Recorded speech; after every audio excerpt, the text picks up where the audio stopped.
Glória a Deus. Que responsa agora, né? Glória a Deus. Cara, cadê o Zé? Vem aqui, corre aqui. Ó, eu já vou falar, se você quiser contratar gente, dupla sertaneja, Zé, Vitor e Thiago. Olha isso aí. Pula aí. Olha aí. Olha aí, ó. É manto ou não é? Hã? Glória a Deus. Então, se quiser contratar a gente no final do culto, pode procurar a gente. Amém? Glória a Deus. Cara, olha pro irmão do seu lado e fala assim, cara, vamos fazer dessa noite uma noite muito top.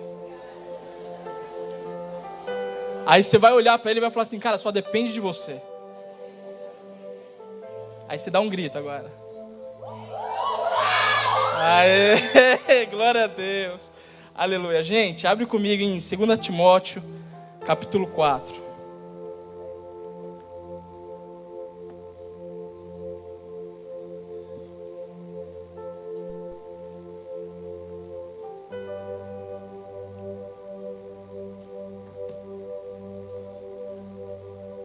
Segunda Timóteo, capítulo 4.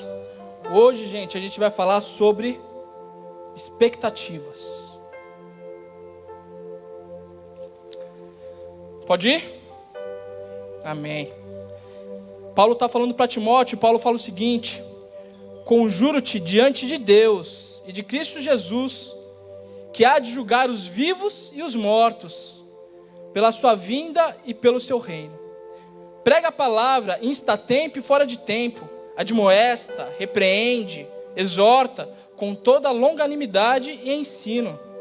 Porque virá o tempo que não suportarão a sã doutrina, mas tendo grande desejo de ouvir coisas agradáveis, ajuntarão para si mestres segundo o seu próprio desejo. E não só desviarão os ouvidos da verdade, mas se voltarão às fábulas. E aqui é o rompimento. Tu, porém, Timóteo, sê sóbrio em tudo, sofre as aflições, faze a obra de um evangelista, cumpre bem o teu ministério. Cumpre bem o teu ministério. Quanto a mim, Paulo está falando, já estou sendo derramado como libação e o tempo da minha partida está próximo. Combati o bom combate, acabei a carreira e guardei a fé. Senhor Deus, nós estamos diante da Tua palavra, Senhor, com altas expectativas do que o Senhor vai fazer, Pai. Opera no nosso meio, Senhor, opera nessa casa, opera no coração dos Teus filhos, Rei. Que essa noite possa ser uma noite pontual, assim como o Dani falou, que essa noite seja o início de algo novo, de um posicionamento novo, Senhor. Nós estamos na Tua dependência, Pai. Usa a nossa boca, Pai, que os nossos olhos, os nossos ouvidos estejam cativos à Tua presença e ao Teu falar. Nós oramos em nome de Jesus. Amém.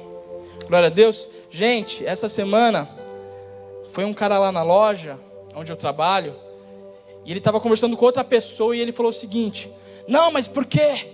Eu estava indo muito na igreja, eu tinha muitos compromissos na igreja, e eu estava ficando muito cansado, e eu só no computador ouvindo. E não estava dando, eu não tinha tempo para nada e tudo mais e tal.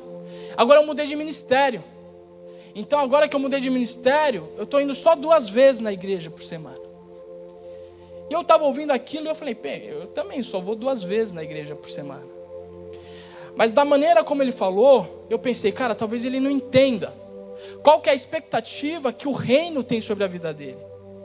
E talvez nem ele mesmo entenda que expectativa que ele tem gerado sobre o reino. E é sobre isso que a gente vai falar hoje. Expectativas.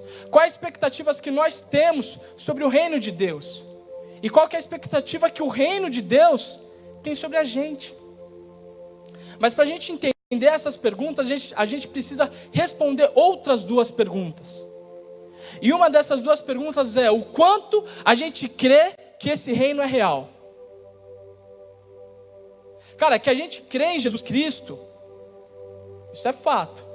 Mas quanto que a gente crê que as obras e os milagres, os sinais e as maravilhas que foram operadas lá no tempo bíblico ainda ocorrem hoje? O quanto que a gente acredita nisso? O quanto que a gente acredita que um morto pode ressuscitar? Quem já viu um morto ressuscitar? Você crê? Amém? Cara, o quanto que a gente crê que esse reino não é um conto para boi dormir. Sabe, porque eu penso da seguinte maneira. Pensa comigo, a palavra de Deus fala o que pra gente? Quando 2 ou 3 estiverem reunidos no meu nome, aqui ele está presente. Então a gente precisa entender o que? Ele está aqui agora. Aí pensa comigo, cara, a gente não tem renunciado a um monte de coisa? Fala a real. A gente não tem deixado um monte de coisa para viver o reino? E por que a gente agora não está jubilando? Se ele está aqui. Você pode jubilar o Senhor? Fala assim, Senhor, eu te amo. Glória a Deus que o Senhor está aqui. Cara, que demais, Pai. Obrigado pela tua presença aqui. Obrigado pela tua salvação. Obrigado porque o Senhor tem me ensinado, tem me sustentado. Sabe, gente, antes de a gente entender o plano de Deus na nossa vida, a gente precisa entender o plano geral de Deus. E é por isso que eu pergunto, o quanto a gente acredita que esse reino é real? Porque senão pode ser que muitas vezes a gente trabalha em cima de sentimento. Então quando está aquele rompimento, quando vem um extra, aquilo vai cheio. Cara, a gente, estou sentindo, glória a Deus, ei. Mas tem dia que a gente não está sentindo nada. E é por isso que ele não está aqui? Não, ele está aqui. Nós não podemos confundir reino com sentimento. Porque quando a gente confunde reino com sentimento, a gente tem que entender que sentimento pode acabar. O sentimento pode se acostumar. A gente se acostuma. Você não vê quando alguém começa a namorar? E eu tenho certeza que todo mundo já viu isso. Você pega um amigo seu que começa a namorar, ele abandona todos os amigos. Você pega uma amiga sua que começa a namorar, nem o WhatsApp mais responde. É só amor, love. Mas depois de um tempo, tudo volta ao normal. Então nós não podemos entender o reino como um sentimento. Mas o reino de Deus, gente, é uma decisão. O reino de Deus é uma realidade. Sabe por quê? Porque o reino nos ensina a amar. Só que ele não nos ensina a amar só aqueles que merecem o nosso amor. Então, você decide amar. O reino de Deus te ensina a perdoar. Mas ele não vai te ensinar a perdoar só aquele que merece o seu perdão. Ou aquele que pede perdão para você. Então você decide perdoar. O reino de Deus nos mostra que muitas vezes, sem que ninguém nos ajude, a gente precisa perseverar. Então mesmo que a circunstância esteja totalmente ao contrário do que eu vejo, eu decido. Porque o reino de Deus, gente, é uma decisão, é uma realidade, não é o sentimento. E essa é a primeira expectativa que nós precisamos ter, cara. Nós precisamos ter a expectativa que Deus vai fazer. Nós precisamos ter essa expectativa no nosso coração, dia após dia. Em Êxodo 16, fala sobre a passagem do maná. E é muito interessante porque Moisés fala assim, cara, pega a porção de hoje. Não pega a porção de amanhã. Porque amanhã vai estar fedido, vai estar podre. Isso quer dizer o quê, gente? Que o nosso Deus é um Deus de novidade de vida. É um Deus que a cada dia se renova as suas misericórdias. Então nós podemos todo dia, gerar a expectativa de estar na presença do Senhor. Ele sempre vai derramar algo sobre nós. E se a gente se acostumar com o reino, se a gente se acostumar e transformar e caminhar no natural, a gente vai transformar culto em comunhão. Cara, hoje aqui, o Acampa Dentro, tem um processo de comunhão. Vai ter gincana, vai ter diversão, vai ter um monte de coisa. Mas também tem um momento do culto ao Senhor. E o culto ao Senhor, gente, posso falar, ele pode até ser exteriorizado, mas ele começa aqui dentro.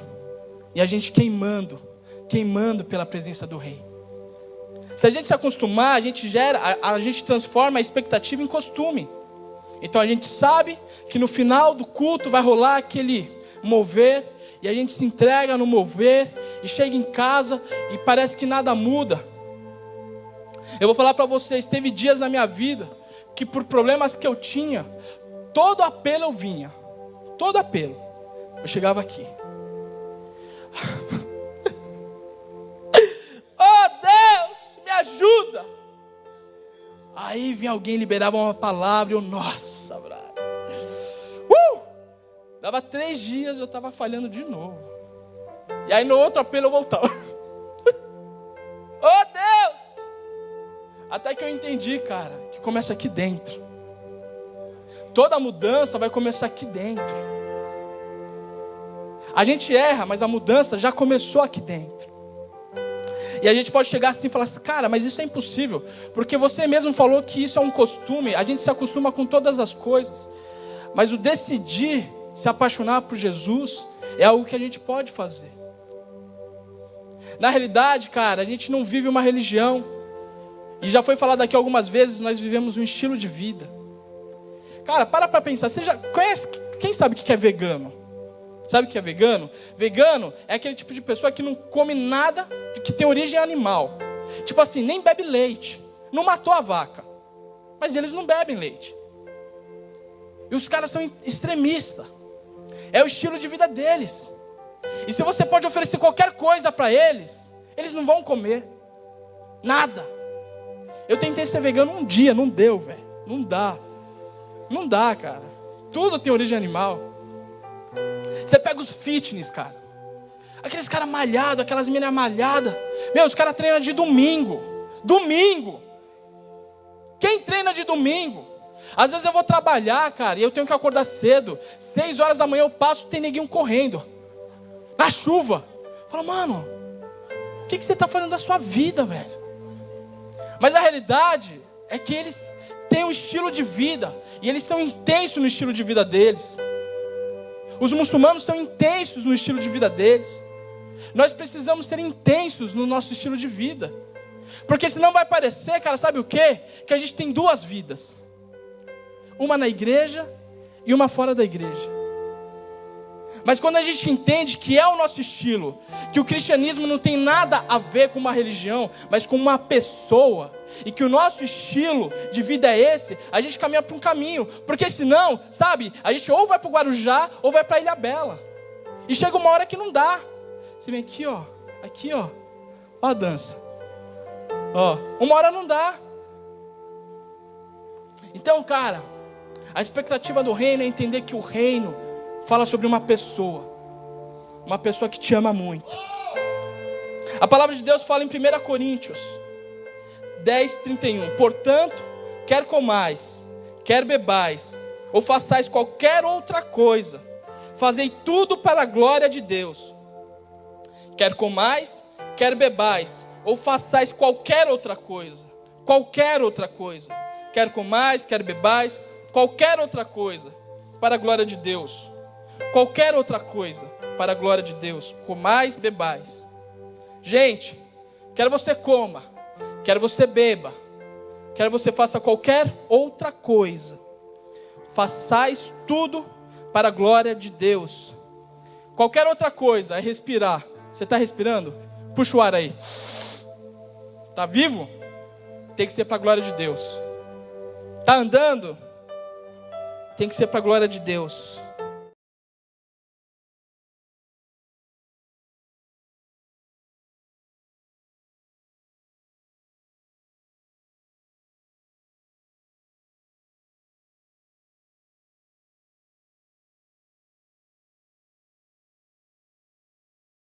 Para a glória de Deus. E sabe o que é mais louco disso tudo? Que Paulo está falando assim, quer comais, quer bebais, fazei tudo para a glória de Deus. Então o que ele está falando? Cara, você não vai fazendo as coisas glorificando a Deus. Opa. Ô Senhor, não. Tudo que você for fazer, você vai fazer para a glória de Deus. É algo premeditado. É algo que você vai caminhando em cima de falando, cara, eu vou tocar, eu vou fazer isso para a glória de Deus. Eu vou falar, eu vou fazer isso para a glória de Deus. Eu vou caminhar para a glória de Deus. Cara, tudo que eu estou querendo dizer aqui é sobre um estilo de vida. É sobre um estilo de vida. Acreditem, cara, que ele ainda opera sinais. Esse é o nosso estilo de vida. O nosso estilo de vida é trazer o céu para a terra. O nosso estilo de vida é viver a cultura do céu. E é isso, cara, independe se você vai curar um paralítico. Através da sua vida, o Senhor vai usar a sua vida e você vai fazer um paralítico andar. como você vai jogar um papel no chão. Hoje eu estava no mercado, a Carol falou, amor, compra essas coisas pra gente. Aí eu fui lá no mercado, aí eu vi lá, café, tuf, manteiga, tuf, pão, tuf, bolo, tuf.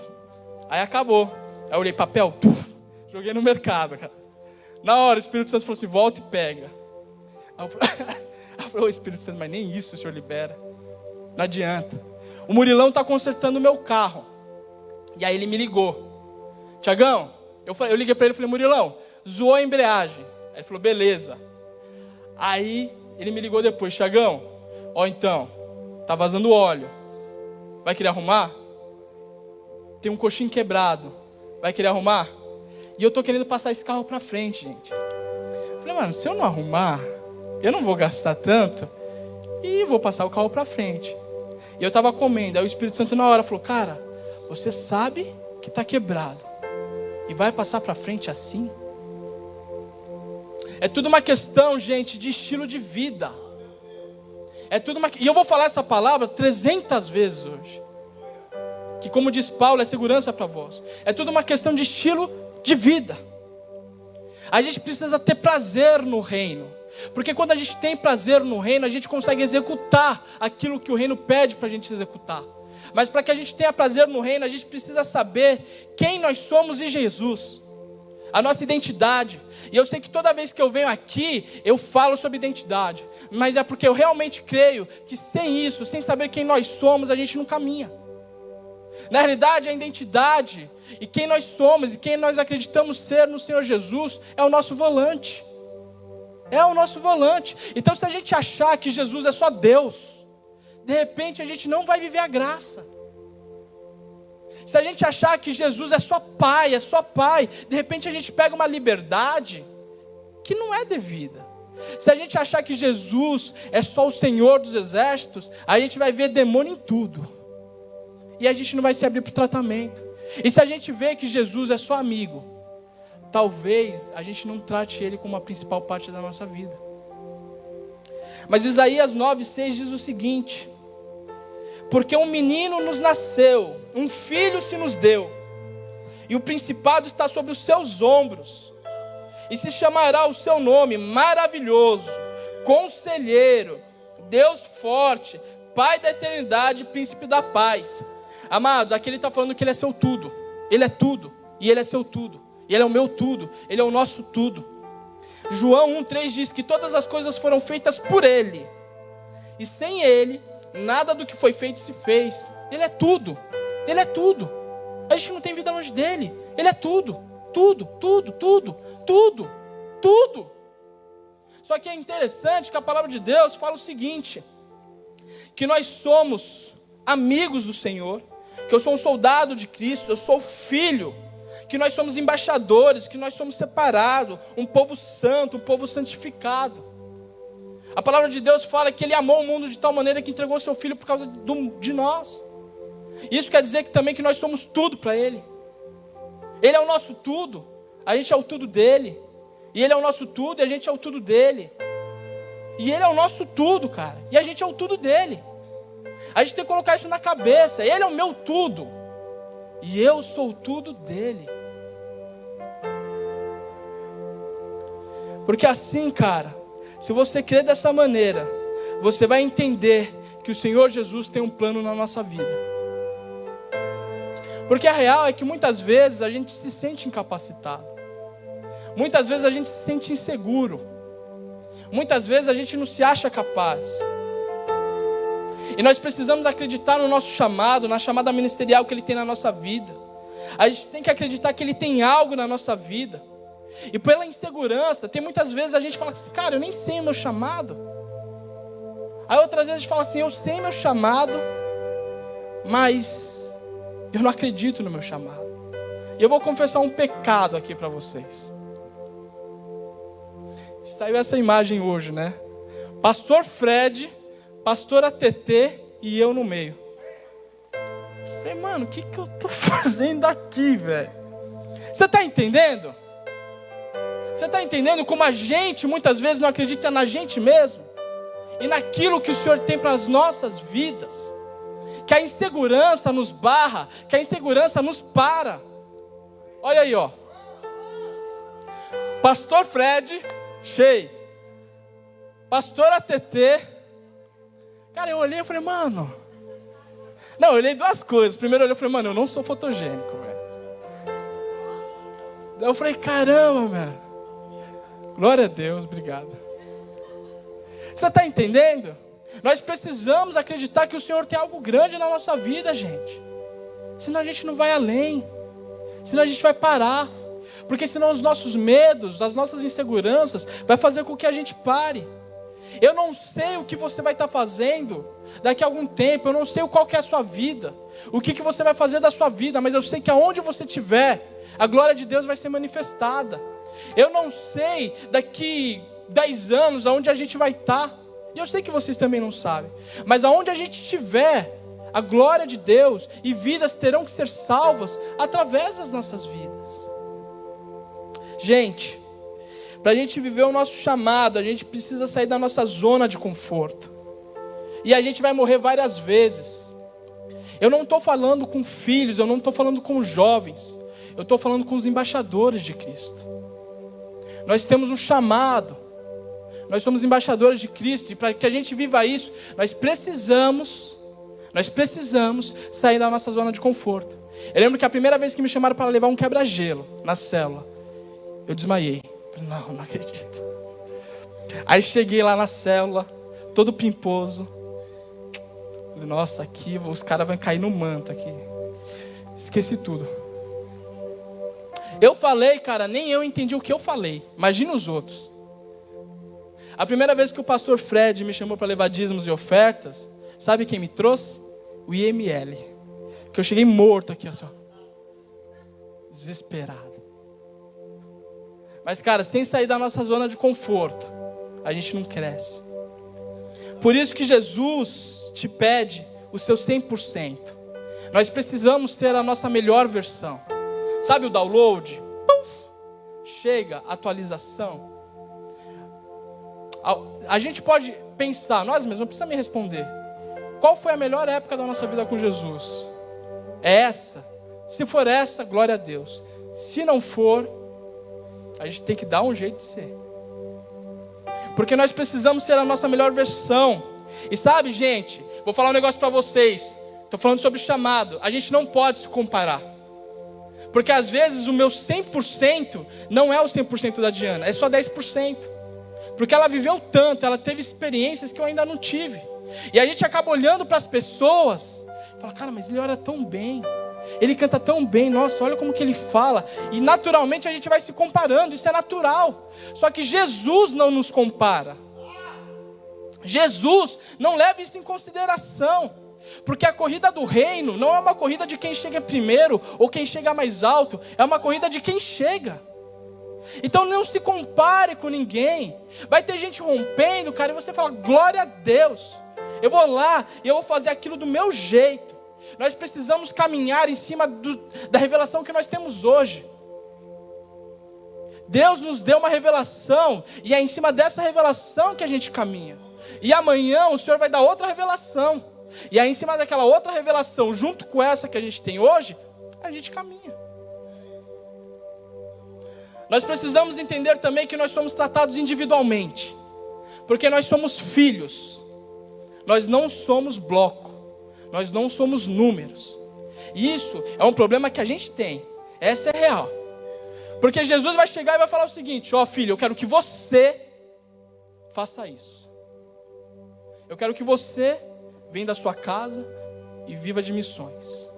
Aí ele pode chegar para uma menina e falar assim, eu quero que você faça um propósito de não usar maquiagem. Aí chega para alguém e fala assim, eu quero que você pare de jogar Clash Royale. Pra mim, sabe? Mas, cara, o que eu quero dizer é que cada um, ele vai pedir algo. E a gente não pode, porque ele pediu algo para mim, generalizar para todo mundo. Porque senão a gente vai se frustrar. Então o que acontece? Ele pediu para fulano fazer isso. Aí eu falo, oh Deus, por que só eu? Por que não faz com ele? Pedro perguntou para Jesus, e quanto a este aqui, falando de João? E aí Jesus falou assim, se eu quero que ele fique até que eu volte, o que te importa? Segue-me tu. Segue-me tu. Nós não somos tratados em bloco.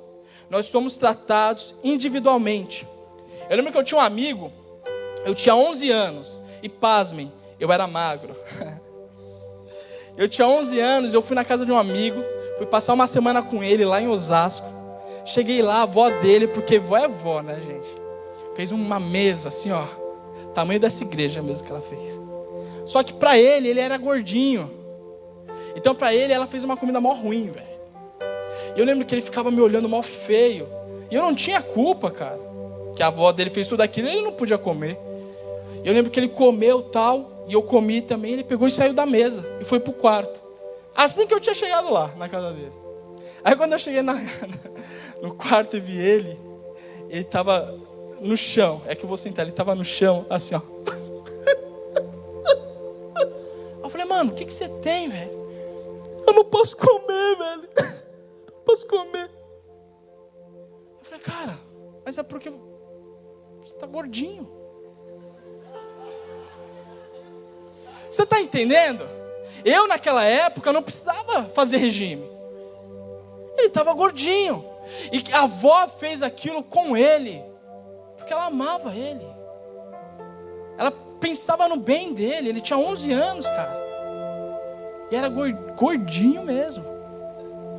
Então, cara, a gente precisa entender que Deus sonda o nosso coração e conhece as nossas fraquezas. E por conhecer as nossas fraquezas, de repente Ele vai esconder cada um de nós. Você pode ver, vai ter pessoa que faz tanta coisa e não aparece. Mas porque se aparecer no momento errado, cai. Tem gente que quase não faz nada e você vê que, nossa, não. Cada um tem um tratamento e um tempo de Deus. Por isso, cara, a gente precisa entender que as nossas caminhadas não serão iguais, mas elas nos levam para o mesmo destino que é Jesus Cristo. E a gente precisa então entender que, cara, se eu ainda não estou no rompimento, eu preciso servir. Serve, começa de algum lugar, faz alguma coisa, fica no logos do Senhor, até que o rema seja manifestado na nossa vida. Porque quando o rema for manifestado na nossa vida, automaticamente o Senhor vai nos impulsionando para o nosso destino profético. Quando eu cheguei aqui na igreja, eu até marquei aqui, eu fui garçom, um péssimo garçom. Eu vim aqui no culto evangelístico e servi aos irmãos. Servia mais errado do que viu. Fui aqui, quando precisou limpar, a gente foi limpar lá, tacou cândida para tudo que é lugar. Meu nariz ficou ardendo 5 dias, velho. Teve uma vez que tacou cândida no meu carro, ficou 12 anos com cheiro de cândida. Eu fazia umas imagens, eu ficava lá atrás cobrando cadeira e fico lá. Eu fico cobrando Coca-Cola lá. Cara, vamos servir. Vamos servir até que o Senhor naturalmente vai nos levando para o nosso destino profético. O problema é que quando a gente lida com jovens, e essa é a realidade. Essa é a realidade, essa é a metanoia que eu quero colocar aqui, gente. Eu falei tudo isso para eu falar disso agora. A realidade é que muitas vezes quando a gente lida com jovens, a gente fala sobre santidade. Então, tatu é pecado? Pode? Não pode? Namoro. Qual que é o limite do namoro? Sim, não. Ouvir música do mundo. Pode? Não pode? Mas a questão que eu quero situar vocês é no outro nível. Porque o problema do pecado já era. Foi consumado. Jesus, quando morreu naquela cruz, Ele consumou. Ele disse, está consumado. O pecado na nossa vida, ele tem que virar um acaso se a gente está alinhado com o destino do Senhor. A nossa questão agora é que a gente está em outro projeto, que é o Atos 29, que não tem na Bíblia, mas tem a igreja. Nós estamos no projeto da redenção, gente. A gente está vivendo o projeto da redenção. O bastão está na nossa mão. O céu tem uma alta expectativa que a gente funcione.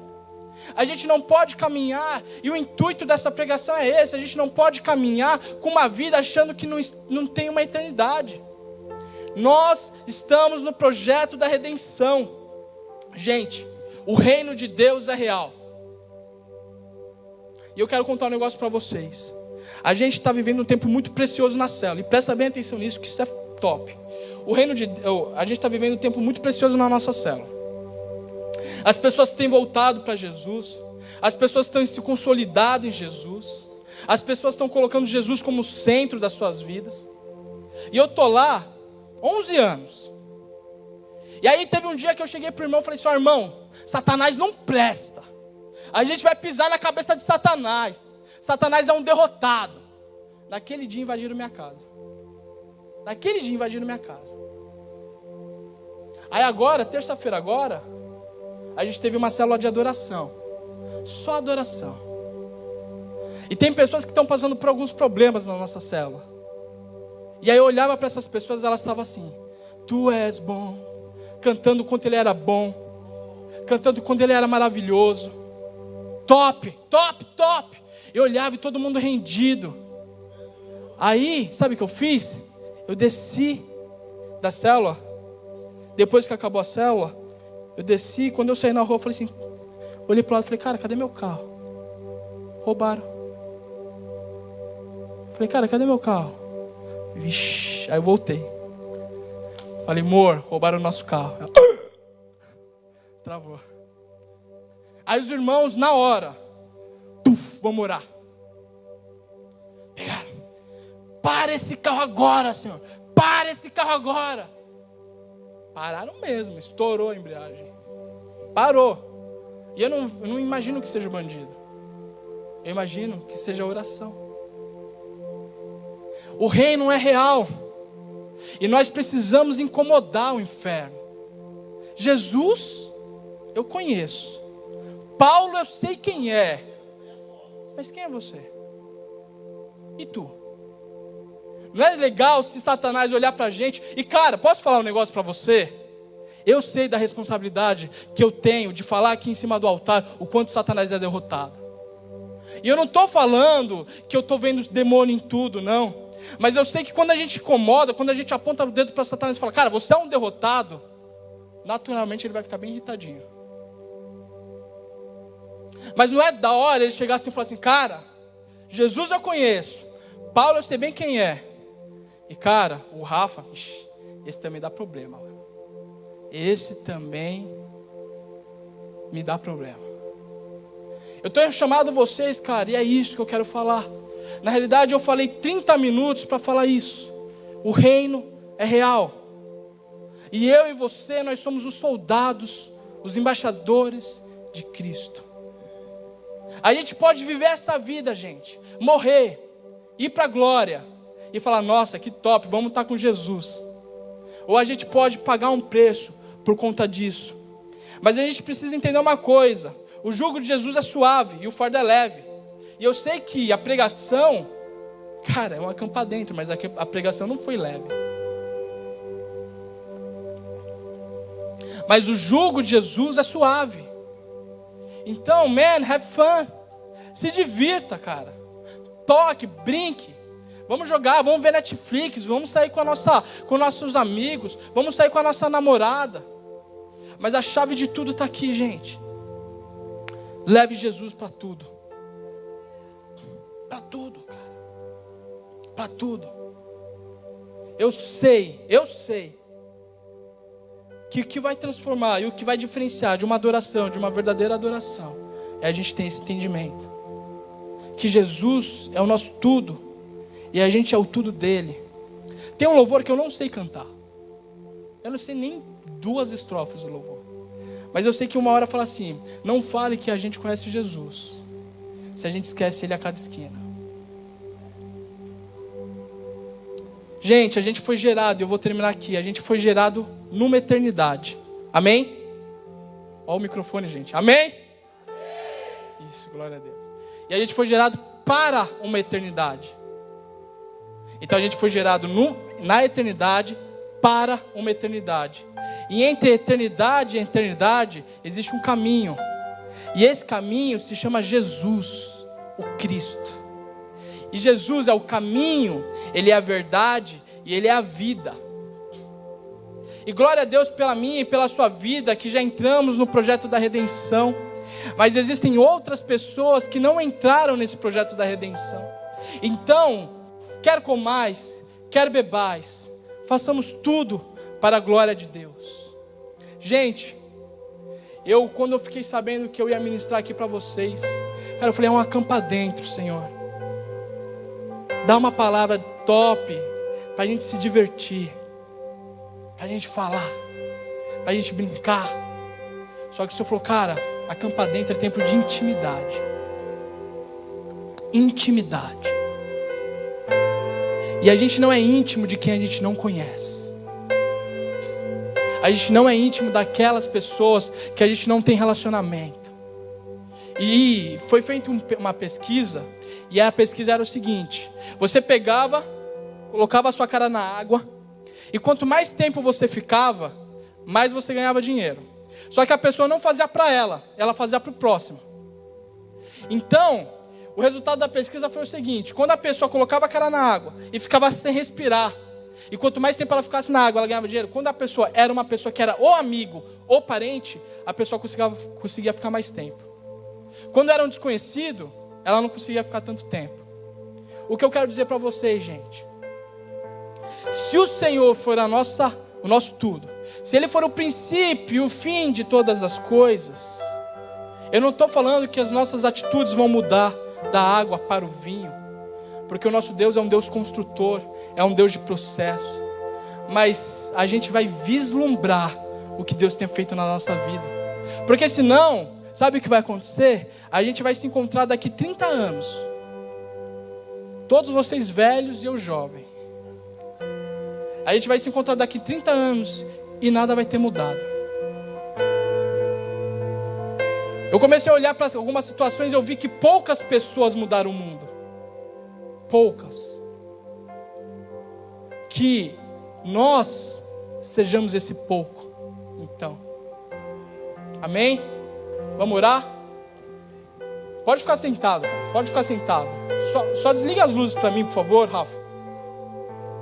Cara, assim como a gente iniciou e Deus tinha colocado no meu coração que a gente ia ter um momento de oração, nós conosco mesmo. E o presbítero Dani, ele fez isso. Tenha o seu momento de oração. Nós vamos ter um momento de oração, porque essa oração não diz nada a ninguém. Qual é a nossa expectativa do reino? O que nós temos gerado no reino e para o reino? Gente, o reino é real. E a minha oração é que o seu coração tenha sido incendiado com isso. A minha oração é que a gente tenha essa convicção de que o reino é real. Porque se a gente tiver essa convicção, significa que a gente tem se preocupado com a obra do Senhor. Então, nesse momento, cara, a gente vai louvar e cada um faça a sua oração. O que nós podemos dar além ao Senhor? Como nós estamos e aonde nós podemos chegar? Todos nós temos falhas. Isso não define quem nós somos. Mas posso falar um negócio? Quando a gente ama, a gente se esforça demais para estar no caminho certo. Então, fecha seu olho, ora, conversa com o rei, conversa com o seu tudo, conversa com o seu amado. Diz: Senhor, eu te amo e o Senhor é a minha principal parte, Pai.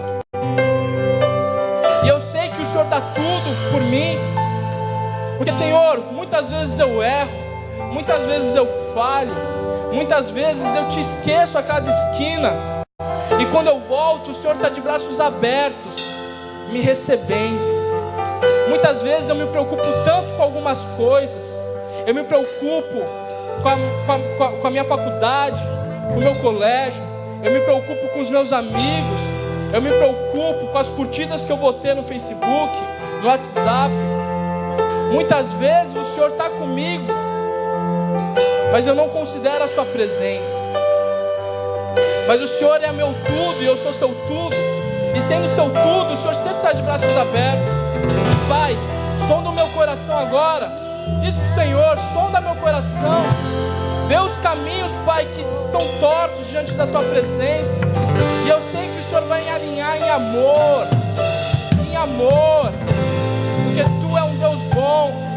Gente, eu entendo, e foi pregado isso ontem, que nós vamos ter daquilo que nós queremos receber.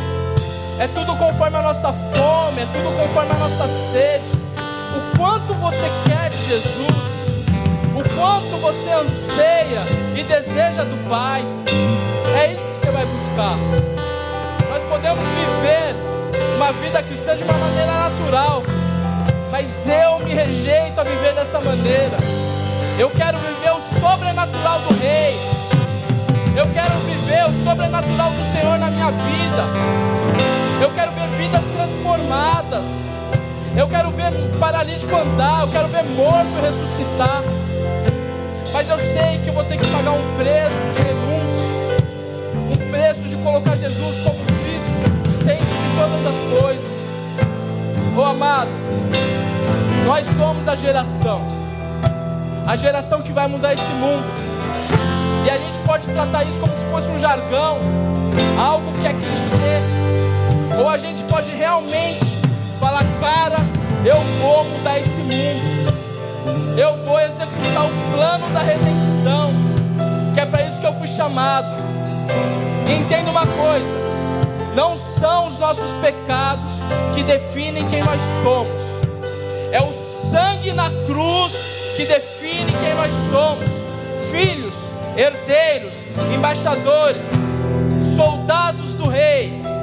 Olha, amado, declara ao Senhor: Ei, Tu és bom. Tu és bom e eu te louvo, eu te amo, Pai. Pai, vamos juntos.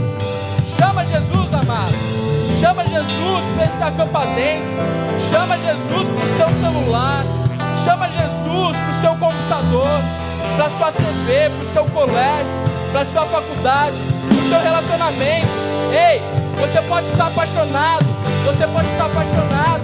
Isso não é um erro. Mas chama Jesus para esse relacionamento. Chama Jesus, chama, porque Ele é nosso tudo, gente. Ele é nosso tudo. Nós não temos vida longe do Rei. Nós não temos vida longe de Jesus. Ele nos resgatou, Ele nos livrou. Nós estávamos condenados à morte e Ele nos resgatou por amor. Nós falhamos, Ele nos resgata por amor. É hora de nós avançarmos em atitude. É hora de nós avançarmos em posicionamento. É hora de nós avançarmos enquanto soldados, enquanto filhos do Rei. Ei, eu vou incomodar o inferno. Eu vou incomodar o inferno. O inferno vai conhecer o nosso nome. O inferno vai conhecer o nosso nome. Vai conhecer que os filhos de Deus se movem nesta terra, que vidas são transformadas. Declara isso. Declara: Satanás, você é um derrotado. Satanás, você não tem poder sobre a minha vida. O sangue do Cordeiro me libertou. O sangue do Cordeiro me salvou. Você é um derrotado. Ei, você é um derrotado. Não há nada que você faça que me tire do meu lugar em Cristo, que tire a minha salvação em Cristo. Ei,